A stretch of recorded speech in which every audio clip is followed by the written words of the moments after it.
this house for the weekend. Seems like we also booked this house. It was supposed to be just us, and now we're with strangers. She's pretty. So is he. So are you. Think of this as an opportunity to prove your love before the weekend is through. But if you leave now, there are things about us and each other that you're never gonna know. Mercedes, first of all, congratulations on the film. Thank you. I had an absolute ball with it, and it was fucked up in the best possible way. So thank you very much. Thank you very much for that. I've just obviously spoken to your fantastic cast, and seeing the camaraderie that they had today, you can see why that chemistry on screen really pops. They vibe really well together. And I'd had a feeling before, obviously speaking to them today and watching the film, that given like the kind of humor that runs through the film, it felt to me like there was a lot of room for improvisation working with those guys. And if that is true, what sort of little gems came out of that?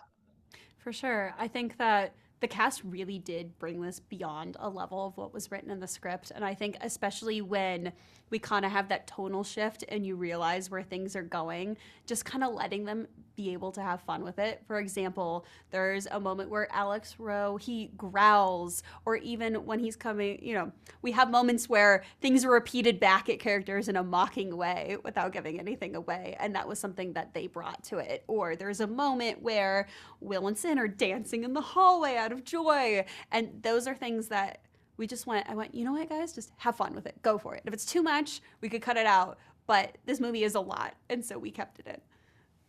Yeah, I was going to say, I don't think there's too much in this. Definitely not. And what was your first take on Joshua Friedlander and Adele Lim's brilliant script? Because there's a lot of layers in there. There's a lot of humor. There's gore, and it's delightfully saucy as well.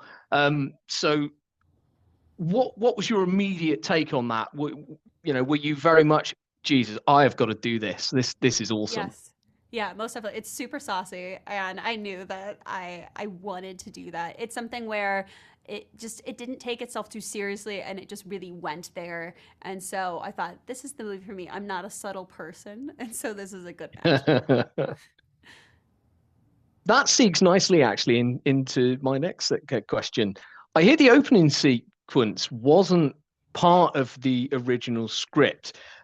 What was the thinking behind introducing that? And are you the mischievous mastermind that will make men everywhere, myself included, go all cross-eyed and Yes, that was a collaboration with our producers, because we thought, okay, we need something to show people where we're going to go in the end. So just give them a little snippet, because then it goes into this erotic relationship drama, and then we bring it back in the end. And so we talked together, we're like, what could we do to do this? And I said, we have all these arrows flying at them. What if you got an arrow in the balls? And to be able to have producers that say, that is a great idea, just told me that I was with the right people making this movie.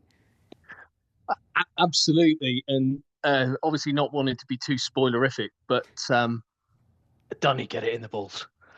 I mean, it's there, isn't it? So yes. I mean, we're right there. It was a jolt of an opening, which I found simultaneously, painful and hilarious at the same time. So great addition. There are a few plot twists in this movie, and there's one late on that I sort of discussed with the guys that makes you go, ooh, gross, but it's also fits perfectly with the tone of the movie. How does a twist like that and others affect the way that you shoot? Because obviously you have to sneak it into the story without really giving it away. Yeah, for sure. So every single scene of this movie, there exists version on the cutting room floor where we tried different things of how much are they really poking the bear this much, or how much are we pulling back? And for me, it was always a movie where we're pretty sure we know who. Audiences are very smart. But for me, it's really knowing the why and the when it's going to go down. And so I wanted to let it seep in early enough so that we could get the fun of that, but then have it keep going and keep going. I think I've got time for one very quick question before we finish up. You've probably seen the film with an audience now a few times. How have people been reacting to those twists? Have there been any kind of gasps and sort of, yeah? Yes, there has been. There's a particular scene that I won't give away, but it happens during breakfast. And that one in particular, it's one of our first twists. And that one in particular, people get so upset about it in the best way, where they go, no, why is that happening? No. And people actually say that in the theaters, and that's been my favorite thing, because they go, all right, we're gonna keep going, keep your pants on, stay in your seat, it's gonna keep going. Great. I know obviously exactly what you're referring to, so yeah. Yes. Well, that's our time up, I'm afraid, Mercedes. I can't wait to see the film again in a theatre, because it's obviously not quite the same watching it at home. So I'll certainly get to the theatre if I can and watch it. Best of luck with the film's release, and I certainly hope we can have a chat in the future about your next film, which I should imagine you're very tight-lipped off for the moment. Oh yes, I am, but coming soon. already working on it. Already in prep. Brilliant. Thank you so much. Take care of yourself. Thank you so much. Love is kind of like a game of chess.